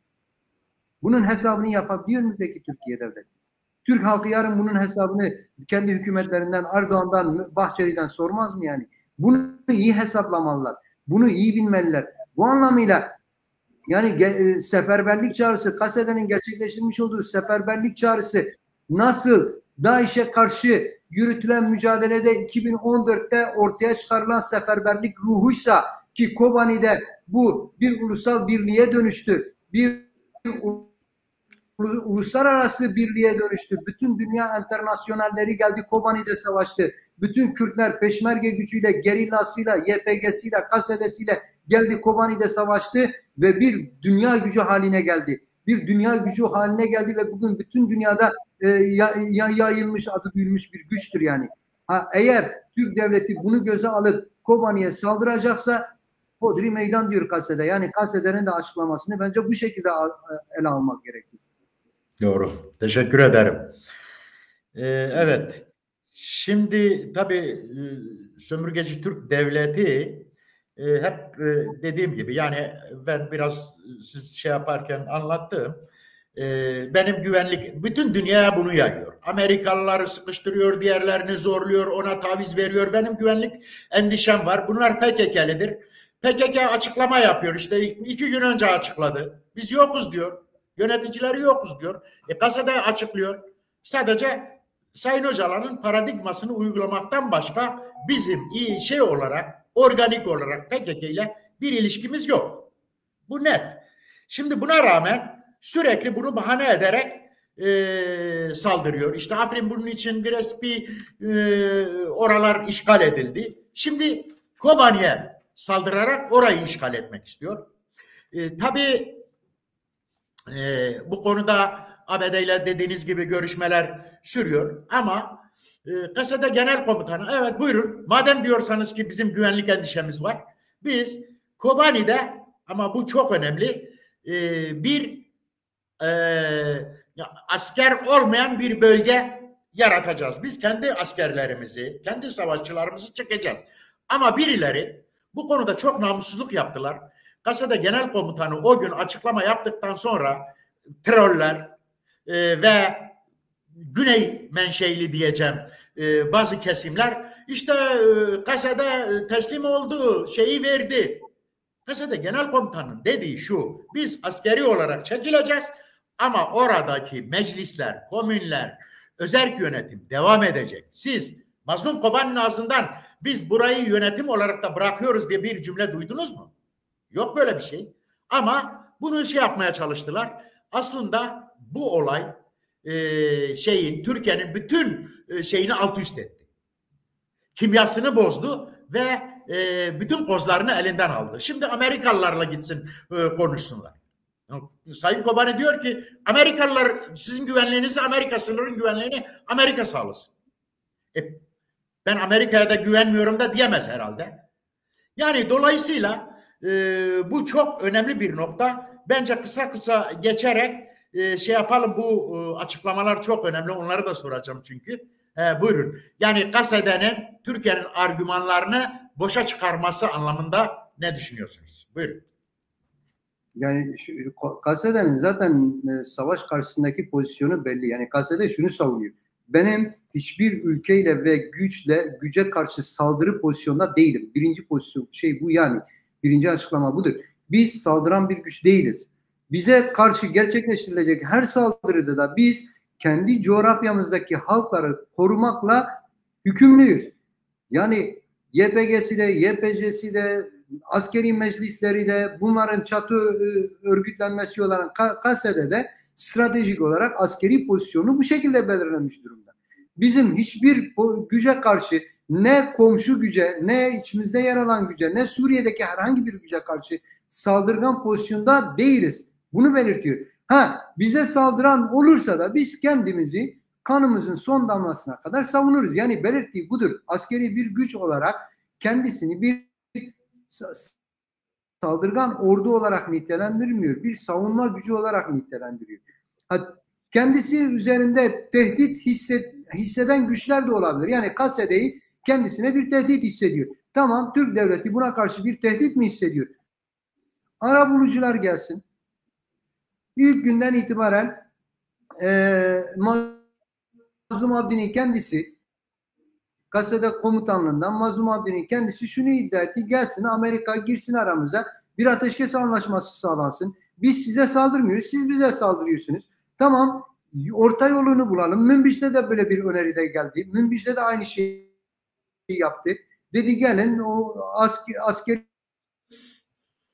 alan, askerden arındırılmış bir alan olsun. İç güvenlik güçleri burayı olabilir. Amerika'ya da bağlı olabilir. Çok sorun değil. Veya oranın yerel meclisine de bağlı olabilir. Bunu söylediği gün Türk devleti uçaklarıyla Münbiç sivil meclisini bombaladı. Bunun izahını nasıl yapacağız peki? Mazlum bu öneri yani Münbiç'i askerden arındıralım dediği gün Türk devleti kalktı Münbiç sivil meclisinin binasını bombaladı. O zaman şimdi terörist kim? Bunu söylüyor. Karakozak'a 2 saat sonra Karakozak Köprüsü'ne Tişrin Barajı'na saldırdı. 2 saat. Arada 2 saat geçti. Evet. Tişrin Barajı bölgede binlerce, yüz binlerce insana su ve elektrik sağlayan, tarımın yapılmasını sağlayan bir baraj. Niye saldırıyorsun? Niye tehdit altına alıyorsun? Zaten sen suyu bu ülkeye yıllardır yani yeni bir şey değil. Sen bu ülkeye karşı Türkiye devleti Suriye'ye karşı ilk günden itibaren tehdit olan bir devlettir yani. Aslında Suriye'den Türkiye'ye karşı bir tehdit yoktu. Türkiye'den Suriye'ye karşı bir tehdit vardı. Doğru. Her gün Fırat suyunu, Dicle suyunu Irak'a ve Suriye'ye karşı tehdit unsuru olarak kullanan ülkenin kendisi Türkiye devletidir. Şimdi bunu nasıl izah edeceğiz? Sen asıl tehditsin. Sen her gün tehdit ediyorsun. Yok şuraya girerim. Tarihten var.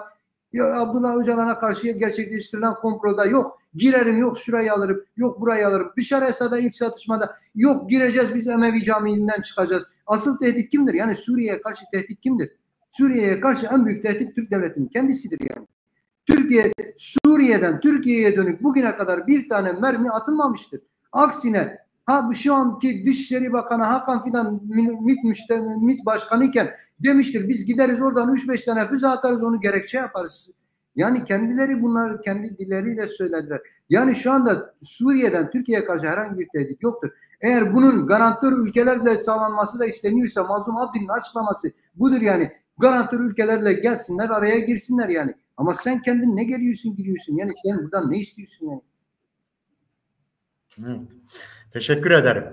Şimdi değerli izleyiciler, yayını beğenmeye devam edelim, yorum yapmaya devam edelim. Tabii kesintiden dolayı belki bir kısım arkadaş ayrılmış da olabilir. Biz yayınımızı sürdürüyoruz. Çok önemli şeyler söylemeye devam edeceğiz. Tabii dünyadan, Sayın Yıldız, dünyadan çok önemli açıklamalar da var. Bunu devlet başkanları düzeyinden tutalım en alt düzeye kadar birçok kurum, birçok insan, parlamentolar, parlamento üyeleri, senatörler, kurumlar, sendikalar açıklamalar yaptılar. Bu önemli. Açıklamaların yapılmasına değer veriyoruz. Tamam, değer vermek gerekiyor. Ama henüz bunların pratiğe geçirilmesi anlamında da bir adım göremiyoruz. Bu da bir gerçek. Fakat bu açıklamalar da önemli. Önemsizdir demiyorum. Kesinlikle altını çiziyorum. Şimdi birkaç tanesini ben öne çıkarttım. Çünkü yüzlerce var. Hangisini şey yapacağız? Değerli arkadaşlar, Amerikalı senatör Kennedy çok önemli bir açıklama yaptı ve Erdoğan'ı uyardı. Bu cumhuriyetçi bir senatördür. Yani Cumhuriyetçi Parti'nin senatörüdür ve çok etkili bir insan. Diyor ki, aynen okuyorum. Kuzeydoğu Suriye'de ABD destekli Kürt birlikleriyle savaşan cihatist Suriye güçlerine fon sağladığı aman gitti. Dur. Pardon. Evet. Birlikleriyle savaşan cihatist Suriye güçlerine fon sağladığı için Türkiye Cumhurbaşkanı Erdoğan'a tepki gösterdi. Senatör yaptığı açıklamada şunları söyledi. Başkan Erdoğan, Kürtlerden nefret ediyorsunuz. Ama onları rahat bırakın. Kürtler farklı bir halktır ve Amerika'nın dostlarıdır. İstihbaratımız Erdoğan'ın Suriye'yi işgal etmeye çalıştığını söylüyor. Bunu yapmayın. Kürtler Kuzeydoğu Suriye'de barışçıl halklardır ve onları rahat bırakın. Saçlarına zarar verirseniz bu kongreden bir şey yapmasını isteyeceğim ve yaptırımlar size yardımcı olmayacaklar. Kürtleri rahat bırakın. Kısaca bunu da değerlendirir misin? Yavaş yavaş şey yapacağız. Distinguished President of Turkey, leave the Kurds alone. Az önce belirttim aslında yani Amerika'nın Kürtlerin aslında DAEŞ yani şu dünyada artık Kürtler öyle eski gariban Kürt değil yani onu bilmek gerekiyor. Evet. Hem dostani çevre açısından şunu söylemek gerekiyor yani hem dostani ilişkiler açısından bir çevre oluşturdu Kürtler hem de belli bir şey yarattılar yani lobi çalışması yürüttüler yani diplomatik ayaklarını oluşturdular. Kendilerine siyasal anlamda bir statü ortaya çıkardılar. Tamam bunun bir resmiyeti oluşmadı ama şu anda Kürtlerin dünyada bir statüsü var. Bunu inkar edemezler. Adı konulmamış da olsa, statüsü olmamış yani resmiyeti olmamış olsa da Kürtler bir statü sahibidirler. Bu anlamıyla öyle ama istediğimi vururum, kimse de bana bir şey diyemez, kimse bana hiçbir şey yapamaz, kimse bana bir yaptırım uygulayamaz. Öyle bir dünya kalmadı artık yani. Kürtler açısından da öyle bir dünya yoktur. Türkler açısından da öyle bir dünya yoktur. Ne Kürtler eski gariban Kürttür ne de Türkler öyle eskisi gibi astık kestik Türklerdir yani. Bunu bilmeliler. Türklere de haddini bildirecek güçler vardır bu dünyada. Mesela hatırlarsak özellikle Trump döneminde Erdoğan'a yazılmış bir mektup vardı. Trump'ın halen Beyaz Saray'da duvara asılıdır yani. Erdoğan her gittiğinde bakar yani. Baksın, tekrar baksın. Bazen onu hatırlatmak iyidir yani. Biz sana ne yaptık diyorlar, bak haberin olsun diyor yani. Yani şu anki bugünkü söylem de aslında ona atfen bir söylemdir yani. Türklerin bu anlamda Türklerin kendini kaybetmişliği var aslında. Biraz hani bu Kasımpaşa kabadayılığı her ne kadar yaşı geçmiş olsa da halen o delikanlı havalarıyla biraz şey yapıyor Erdoğan. Ama bu dünya öyle bir dünya değil artık yani. Bunu biraz bilmesi gerekiyor. Bu anlamıyla dünyadaki açıklamalar hani en radikali sizin verdiğiniz örnekti. Bunun gibi yüzlerce açıklama oldu. Almanya'dan, Fransa'dan, Hollanda'dan, yine değişik çevrelerden, sadece ülkeler düzeyinde değil, örgütler düzeyinde Rojava'ya dönük, Rojava'yı sahiplenen, Rojava'nın statüsünün artık kabul edilmesi gerektiğini, hatta daha fazla ileri giderek yani Suriye'nin geleceğinde Kürtlerin pay sahibi olması gerektiğini söyleyen açıklamalar oldu. Yani şimdi bunlar artık dünyanın gerçekliği bu. Türkiye halen Kürt inkarında, Kürt imhasında ısrar ederse şunu söylemek gerekiyor. Yani Beşar'ın uğradığı sonra akıbete uğrayacaktır yani. Bunun dışında bir şey olacağını sanmıyorum. Yani nasıl ki 12 yıldır özel yönetim Beşar Esad'a gel anlaş ancak kurtuluşun bundadır demesine rağmen Beşar Esad Kürtlerle anlaşmayıp sonunu bu noktaya getirdiyse, yarın öbür gün Kürt'le anlaşmazsa, Kürt'ün varlığını kabul edip ortak bir yaşam çerçevesinde Kürt'le bir siyasal çözüme yanaşmazsa, yarın öbür gün Erdoğan'ın başına, bunu bilmek gerekiyor. Yani uluslararası konjektür buna doğru gidiyor. Şimdi Türkiye'nin en büyük korkusu da biraz budur yani. Bu noktada etekleri tutuşmuştur. Suriye'de şimdi gelelim yani sırasıyla gelelim. İşte Filistin'di, Lübnan'dı, Suriye'ydi. Suriye'nin içerisinde İran bir kısım aslında şey oldu. Açıklamalar var yani bundan sonraki süreç Kıbrıs'a da dönebilir, İran'a da dönebilir. Kıbrıs'a dönerse Türkiye ne yapacak? Bunun hesabını yapabilir mi? Kıbrıs'a dönerse Kıbrıs'ta müdahale edilecek ülke Türkiye'dir.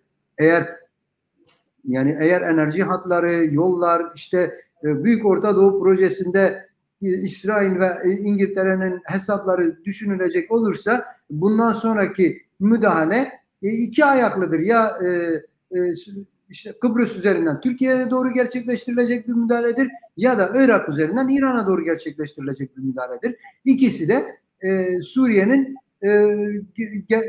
geleceğiyle bağlantılı bir durum. Yani Suriye'de ortaya çıkacak model yarın öbür gün kime müdahale edileceğinin aslında göstergesi olacak. Eğer Türkiye Suriye'de Kürtlerle ortak bir şey yapabilirse müdahalenin yönü İran'a çevrilebilir. Ama yok, eğer Türkiye Suriye'de Kürtlerle çatışmalı bir pozisyon içerisine girerse bu müdahalenin yönü Türkiye'ye de dönebilir. Yani böyle çatallı bir yol ağzında durmuş durumdadır yani Türkiye. Eğer bunu doğru değerlendiremezse yarın müdahale Türkiye'ye dönebilir yani. Siz Kıbrıs'tan bahsettiniz, çok önemlidir. Pentagon ve Kıbrıs Cumhuriyeti askeri işbirliği anlaşmasını imzaladı. Bugün düşen bir haber. Daha önce İsrail orada bir üs kurmuştu. Bazı askeri şeylerini oraya getirmişti. Sayın Duran Kalkan, TCK Yürütme Konseyi üyesi, bundan aylar önce, aslında bu süreç başlamadan önceydi. Ne zamandı? Türkiye'nin o meşhur enerji yolu projesinden dışlandığı günlerdeydi. Bundan sonra yaptığı açıklama neydi biliyor musunuz? Diyordu esas savaş, esas şey Kıbrıs'ta kopacak. Yani bu çok önemli bir şey. Onun için vurguladım. Şimdi sizin bu anlatımlarınızdan ben şeyi de anlıyorum. Yani bu kadar açıklamaya rağmen, dünyanın bu kadar Rojava'ya ilgisine rağmen, eğer Rojava'ya bir saldırı, Kobani'ye bir saldırı olursa bu aynı zamanda bu güçlerle Türkiye'nin de karşı karşıya gelmesi anlamına gelir. Yani bu kadar açıklamayı boş açıklama olarak da değerlendirmemek lazım. Ben bir iki açıklama daha okuyayım. Siz şey yapın. Fransa Dışişleri Bakanı Barrot, Kuzeydoğu Suriye'deki Kürtler Kürt ortaklar korunmalı, hakları garanti altına alınmalı. Bunu söyleyen Dışişleri Bakanı. Fransa'nın Dışişleri Bakanı. Diyor ki Ocak ayında Suriye konulu bir toplantı düzenleyeceğini bildirdi. Şimdi başka açıklamalara bakalım. Hepsini istersen toplu değerlendir. Çünkü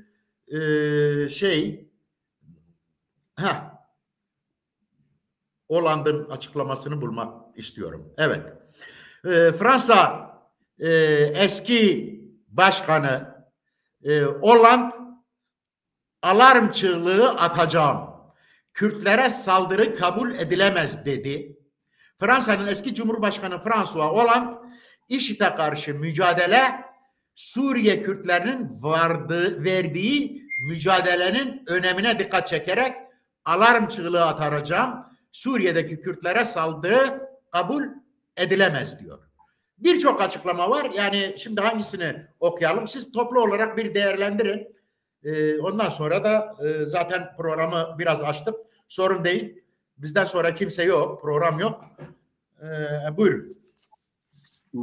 Yani açıklamalar özünde şunu ifade ediyor. Yani ortaklarımız dediği aslında o az önce bahsettiğim koalisyonun merkezindeki güçtür yani. Koalisyonun oluşmasına olanak veren, direnişi aslında merkezileştirip bu anlamda çevresinde bir güç yaratan, bunun siyasi, diplomatik, askeri ayaklarını oluşturan güçtür yani. Kürtler bunlardır yani. Şimdi bazıları Kürtler adına çıkıyor diyorlar işte vay biz de Kürtüz. Biz de orada yer almalıyız. Kürt o değil yani. O Kürtler DAEŞ Rojava'ya saldırdığında ne yaptı gördük yani. Rojava'yı DAEŞ'e teslim edip bırakıp kaçanlardı yani. Rojava'yı aslında Türklere teslim eden Kürtlerdi yani. Bugün bile işte Enekes'e kalkmış biz bilmem İstanbul'daki hükümetle hareket edeceğiz diyor. Şimdi bugün yapılan açıklamalar işte Kürtler ortaklarımız, işte DAEŞ'e karşı mücadele eden güçler, Kürtler Suriye'de söz sahibi olmalılar, çözümün bir ayağı olmalılar, çözümün parçası olmalılar denilen Kürt aslında bölgede demokratik ulusu yaratan ve DAEŞ etrafında direniş ruhunu bütün dünyaya yayan Kürtlerdir yani. Teslimiyetçi Kürtler değildir. Bugün Hollanda'da da, Almanya'da da, Fransa'da da, İspanya'da da, Katalonlar içerisinde de, İtalya'da da, Amerika'da da sahiplenilen işte statü sahibi olması gerektiği dile getirilen Suriye'nin geleceğinde söz sahibi olması gerektiği iddia edilen Kürtler bu Kürtlerdir yani. Kendi gücünü yaratmış Kürtlerdir. Özgür Kürt denilen odur işte. Teslimiyetçi Kürt olmaz yani. İşte vardı şu anda ismini unuttum. Hani daha hükümeti ele geçirildiğinin ikinci günü gitti. En alt düzeyde bir HTŞ yetkilisi tarafından karşılandı. 2 gün boyunca Şam'da kaldı Abdülhakim Beşşar. Kimse yüzüne bile bakıldı. Orada da yaptığı şey işte PYD'yi şikayet etmek oldu. Yani Suriye'nin geleceğine dönük bir laf bile edemedi. Abdülhakim Beşşar'ın en alt düzey HTŞ yetkilisiyle yaptığı görüşmenin içeriğinde yaptığı tek şey PYD benim Kamışlı'ya gitme çocuklar gibi gidip öğretmene şikayet etmek gibi bir şey yani. Ayıptır yani Kürt'ü düşürülecek hal bu olmamalıdır yani. Kürt bugün Suriye'nin geleceğinde söz sahibi olacak bir güçtür. Gidip sen işte vay benim kardeşim beni eve almıyor diye kaldı ki Mazlum Abdi'nin kendisi açıkladı yani dedi gel Enekes'yle oturalım, ulusal birlik kuralım, PYD günlerdir çağrı yapıyor. Bugün, Erbil'de toplantı yaptılar MİT'le beraber Türkiye ile çalışacaklarını açıkladılar. İşte ben de onu diyorum yani bugün Kamışlı'da halk inisiyatifi işte Şeyh Hıznavi açıkladı yani, dedi gelin bütün güçler gelin dedi, beraber olalım, bir ittifak kuralım. Herkese kalkmış gitmiş, ben işte İstanbul'daki hükümetle hareket. Yani düşünün, HDŞ ile bile değil, İstanbul'daki hükümetle, yani Türklerle senin ne işin var ya? Yani bu kadar düşkünlük olmaz yani. Tamam, bir statü, gel tartışalım. Kaç gündür, bir haftadır çağrı yapılıyor. PYD'nin çağrısı oldu, özel yönetimin çağrısı oldu, Mazlum Abdi'nin kendisinin çağrısı oldu. Fransa'nın 8 aydır, bak burada bir bilgi paylaşmak istiyorum. Yani 8 ay öncesinde Amerika ve Fransa heyetleri iki gücü de hem PYNK yani PYD ve çevresinde örgütlenen ittifak hem de ENKS'ye çağrı yaptılar. Bundan 8 ay önce. 8 ay boyunca Fransa ve Amerikalı yetkililer bu iki gücü bir araya getirip bir çatı altında sürece hazırlamaya çalıştılar. Bu süreç belliydi, yani olacağı belliydi. Ve 8 ay boyunca buna karşı direnen bu iki güçten en fazla direnen güç ENKS oldu. En son gelinen hadde Fransa şunu dedi. Tamam, ENKS gelmiyorsa gelsin, gelmesin. PYNK bu yürütsün yani. Ulusal Birlik Partileri, o adı altında örgütlenen 36'ya yakın parti bu işi yürütsün. Yani Fransa'nın geldiği nokta bile artık vazgeçin şu ENKS'den oldu yani. Şu anda görüşmeler şu an o aşamaya gelmiş. Yani bugün Fransa'dan bu açıklama geliyorsa aslında ENKS'nin yapmış olduğu bu tavrın, bu sergilemiş olduğu tavrın sonucudur aslında yapılan bu açıklama. Aslında yani bu süreci yakından takip ettim, o açıdan söylemek istiyorum. Yani 8 aydır ENKS bu birliğe tekme vurdu.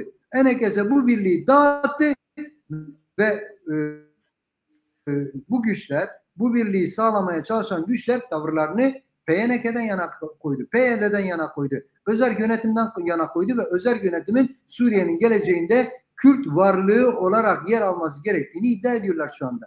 Ve eminim yani bu süreç eğer çok olağanüstü bir gelişme yaşanmazsa mevcut siyasal statü, siyasal pozisyon bence Kürtler lehinedir.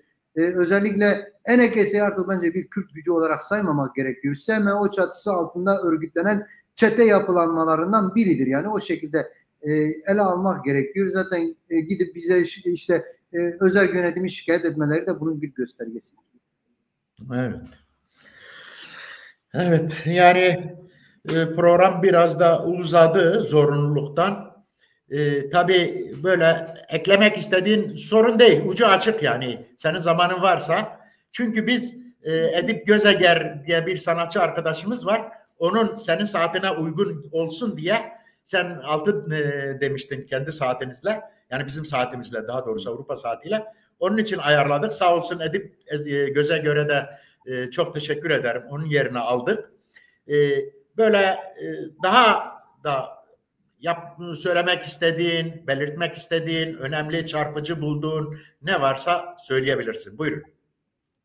Yok, ben özellikle basın çalışanları açısından, sahada bulunan arkadaşlar açısından Kuzey Kürtleriyle ilgili Kürtlerine biri sormuştu, bir izleyicimiz, ekranda gördüm. Kuzey Kürtlerine ilişkin de Kürtler ne yapmalı? Aslında tümü ne yapmalı? Genel Kürtlerin tavrı nasıl olmalı? Bu Kobani'ye, Rojava'ya saldırı tehdidi karşısında Kuzey Kürtlerinin rolü ne olmalı? Bunu da içine alarak anlatırsan seviniriz. Oldu. O zaman şöyle başlayayım. Öncelikle Kuzey Kürdistan'da Rojava'nın savunması amacıyla şu anda Nusaybin sınırda nöbet eylemi gerçekleştirilen bütün analar, bütün yurtsever insanları saygıyla nasıl ki 2014'te DAEŞ saldırılarında Kuzey bir direniş ruhuyla seferberliğe cevap olup sınırları, telleri, duvarları yıkıp geçip Kobani'de savaşıp yüzlerce şehit verdilerse ve şu anda halen Kobani şehitliğinde yüzlerce kuzeyden, güneyden, Rojava'dan gelen Kürtler yatıyorsa bugün de aynı ruhla Kuzey Kürdistan'ın direndiğine ve günü geldiğinde yine aynı şekilde her boyutuyla, her aşamasında katılacaklarına inanıyorum. Özellikle gençlere bu anlamıyla büyük roller düşüyor. Kuzey Kürdistanlı gençlere de bu büyük roller düşüyor. Kendimiz şahit olduk Kobani direnişi sürecinde sınırdan geçer geçmez DAEŞ çatışmalarında şehit düşen insanlar oldu. İsmini daha hiçbir yere yazdıramadan şehit düşen insanlar oldu. Şu anda Kobani şehitliğinde isimsiz mezarlar var yani. Kamışlı şehitliğinde isimsiz kuzeyden gelen mezarlar var yani. Bence Kuzey o noktada rolünü oynadı. Bundan sonra da oynayacaktır. Ve bugün açısından da şu anda nöbet eyleminde olan bütün yurtsever analarımızı ve insanlarımızı saygıyla selamlıyorum. Yine özellikle bu süreçte özellikle Münbiç hattında basın çalışanları olarak onu söylemek istiyorum. Yoğun bir süreçti. Biz de içinde yer aldık. Basın çalışmaları adına gerçekleri halka taşırmaya çalışan, bütün özel savaş yöntemlerine, bütün trollemelere, bütün fake hesaplar üzerinden yalan yanlış haberler sunmaya çalışan Türk devletine karşı gerçeği sahada yansıtmaya çalışan, en büyük fedakarlıkları gerçekleştirmeye çalışan yoldaşlarımız var. Halen çatışmalar içerisindeler. Halen mevziler içerisindeler o yoldaşlarımız. Onlara saygıyla selamlıyorum. Yarın öbür gün onların ne başlarına ne gelir bilemiyoruz da. O arkadaşları da buradan selamlamak istiyorum. Bilemiyorum, yerini aldığımız arkadaş da kendisinden özür diliyorum. Yaşadığımız teknik arızadan sonra dolayı programı da biraz uzatmak zorunda kaldık. Kendisinden özür dilerim. Size de teşekkür ederim, yayınımızı bizim saatimize göre ayarlamak zorunda kaldınız. Çok teşekkürler. Bizi konuk ettiniz, görüşlerimizi sunmamıza yardımcı oldunuz. Yayınınızda, bundan sonraki yayınlarda da çok teşekkür ederim ve başarılar dilerim. Ben size çok teşekkür ederim. Siz bizim için çok değerlisiniz. Yani siz ve diğer arkadaşlar, mesela birkaç gün önce ben Nazım arkadaşla da bir yayın yapmıştım. Önümüzdeki süreçler sen, Nazım ve diğer arkadaşlarla da böyle yayınlar düşünüyoruz. Siz gerçekten yani ateşin altında yayıncılık yapıyorsunuz. Artık bunu dille anlatmak öyle kolay değil yani. İnsanlar bazı durumlarda kendi evlerinin içinde rahat oturamazken ne zaman bir kurşunun geleceği, ne zaman bir şarapnel parçasının geleceği belli değilken yayın yapmaya çalışıyorsunuz. Siz, sen de özellikle mesela diyelim ki bizim ulusal televizyonumuz olan Medya TV'de, TV'de yayın yapıyorsun. Çok da önemli şeyler söylüyorsunuz. Programlarını çok böyle zevkle izliyorum. Başarılar diliyorum. Sevgili arkadaşlar, değerli arkadaşlar, programımızın sonuna gelirken programı dinleyen, izleyen, beğenen ve yorum yapan arkadaşların tümüne teşekkürlerimizi iletiyoruz. Aksaklıklardan dolayı da işte Rojava savaş süreci, savaşın olduğu yerde elektrik yok, şey yok, internet sürekli kesiliyor. Zar zor bir yayın yaptık. Size de çok çok teşekkür ediyorum. Ama son söz olarak şunu söyleyeyim. İnanın ne Kobani ne Rojava Türk devleti ve çetelerine asla teslim edilmeyecektir. Bir tek Kürt kalsa bile, ki Kobani hep belirtiyoruz bizim kırmızı çizgimizdir. Kürtlerin kırmızı çizgisidir. Kürt Özgürlük Hareketi'nin bilinciyle büyüyen, cephede savaşan tüm güçlere saygılarımızı, sevgilerimizi iletiyoruz. Başarılar diliyoruz. Özerk yönetime başarılar diliyoruz. Beynimizle, yüreğimizle, bütün gücümüzle yanlarındayız. Serkeftin diliyoruz. Her bizi Rojava.